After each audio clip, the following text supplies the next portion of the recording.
Logiškesnis ir vientisesnis didžiųjų miestų naujakurių rajonų planavimas prisidėjo prie to, kad vadinamosios kakofonijos tikrai tapo mažiau.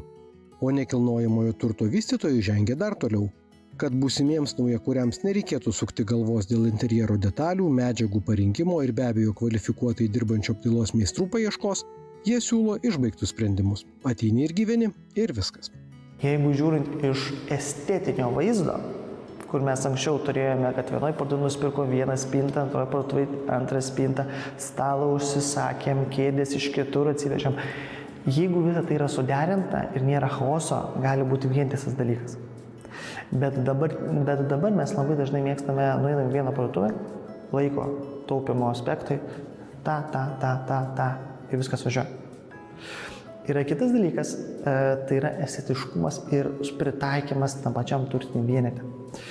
Mes daug metų diskutuojame, kad mes norime eiti į vakarus ir mes norime vientisumą. Dėl to kvartalai kūrėsi, kurie yra vienodumas. Mes turime netgi mieste vyraujančią architektūrą, kuri nustato, kaip turėtų kvartalas atrodyti, ar kvartališkumas jis kaip turėtų atrodyti. Mes nepagalvojame apie tai, kad mes vežiam į kvartalą vientisą, kur yra viskas mums gražu ir vienoda, o ateinam į namus, mums čia nebesvarbu. Keičiasi požiūris. Ir tas požiūris rodo tai, kad žmonėms irgi aktualu yra spalvinę gamą turėti tokią pačią. Būtent šitas namas yra įrengtas visiškai klasik stiliuje.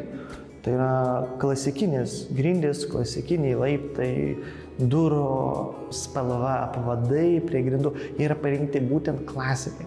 Mes rengėm kelis namus kaip bandomuosius, būtent, kad žmonės galėtų pamatyti temperatūros, būtent spalvinės skirtumus. Mes turime namų ir tamsiai įrengtus, kas duoda šiek solidumo, bet ne visi žmonės mėgsta tamsą, kai kurie mėgsta kaip tik labai šviesiai, nes estetika erdvėje atsiveria.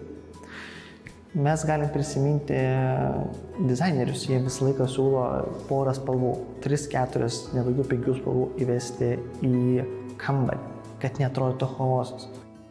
Dėl tokiuose projektuose svarbios yra net mažiausios detalės. Kad viskas atrodytų vientisa, reikia ir patikimų partnerių.